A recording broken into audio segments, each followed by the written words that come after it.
അപ്പോൾ ഞങ്ങളാണ് team number 3. ഞങ്ങളുടെ ടീമിൻ്റെ പേരാണ് ബ്രെയിൻ സ്റ്റോം. ഞങ്ങളുടെ ടോപ്പിക്കാണ് പൊല്യൂഷൻ ഫ്രീ സിറ്റി. എൻ്റെ പേര് അനുഗ്രഹ. എൻ്റെ പേര് അനാമിക. എൻ്റെ പേര് ശ്രീകൃഷ്ണൻ. ഞങ്ങൾ 7ാം ക്ലാസ്സിൽ പഠിക്കുന്നു. എൻ്റെ ലക്ഷ്യമാണ് മലിനമുക്ത പ്രകൃതിയും ആരോഗ്യമുള്ള തലമുറയും മലിനമുക്ത പ്രകൃതി വിഭവങ്ങളും കൊണ്ട് സംരക്ഷിക്കുക എന്നതാണ് ഞങ്ങളുടെ ലക്ഷ്യം. ഇതിനായി നമ്മുടെ സിറ്റികൾ മാലിന്യമുക്തമാക്കുന്നതിൻ്റെ ഒരു മാതൃകയാണ് ഞങ്ങൾ ഇവിടെ ചെയ്യുന്നത്.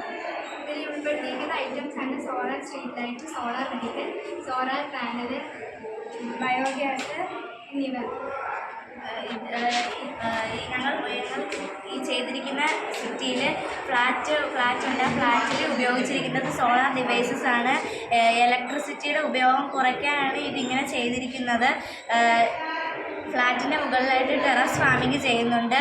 ഫ്ലാറ്റിൽ നിന്നും വീടിൽ നിന്നുമുള്ള വേസ്റ്റ് ഡിസ്ട്രോയ് ചെയ്യാൻ വേണ്ടി ഇവിടെ ഒരു കളക്ഷൻ ടാങ്ക് വെച്ചിട്ടുണ്ട്. ആ കളക്ഷൻ ടാങ്കിൽ വാട്ടർ ചാമ്പേഴ്സ് ഉണ്ട്.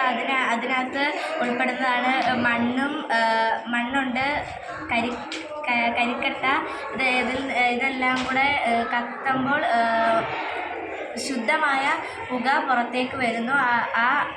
ശുദ്ധമായ പുക പുറത്തേക്ക് വരുന്നു. അവിടെയുള്ള ശുദ്ധമായ വെള്ളം ഇവിടെ എത്തിയിട്ട് അത് ഫാമിങ്ങിന് ഉപയോഗിക്കുന്നു. പിന്നെ ഹോസ്പിറ്റലുണ്ട്. ഹോസ്പിറ്റലിൽ ഉപയോഗിച്ചിരിക്കുന്നത് സോളാർ ഡിവൈസസ് ആണ്. ഹോസ്പിറ്റലിൻ്റെ അടുത്തായിട്ടൊരു ക്യാൻറ്റീനുണ്ട്, ബയോഗ്യാസ് പ്ലാന്റ്. ഇവിടെ എല്ലാം വേസ്റ്റ് ബാസ്ക്കറ്റ് വെച്ചിട്ടുണ്ട്. പലതരത്തിലുള്ള ഈ വേസ്റ്റ് ബാസ്ക്കറ്റെല്ലാം ഇവിടെ റോഡിൻ്റെ അടുത്ത് ബസ് വിശ്രമ സ്ഥലമുണ്ട്. അവിടെയും വേസ്റ്റ് ബാസ്ക്കറ്റ് വെച്ചിട്ടുണ്ട്. വാഹനത്തിൽ നിന്നുള്ള പുക കുറയ്ക്കാൻ വേണ്ടിയിട്ട് സോളാർ വെഹിക്കിൾസാണ് ഇവിടെ ഉപയോഗിക്കുന്നത്. ഈ ഫ്ലാറ്റിൻ്റെ തൊട്ടടുത്തായിട്ട് ഈ പാർക്കുണ്ട്. പാർക്കിൽ വിൻഡ് മില്ല് യൂസ് ചെയ്തിട്ടുണ്ട്. പിന്നെ സോളാർ സ്ട്രീറ്റ് ലൈറ്റ് ഉണ്ട്. പിന്നെ ഈ വീട്ടിലും സോളാർ ഡിവൈസസ് യൂസ് ചെയ്തിട്ടുണ്ട്.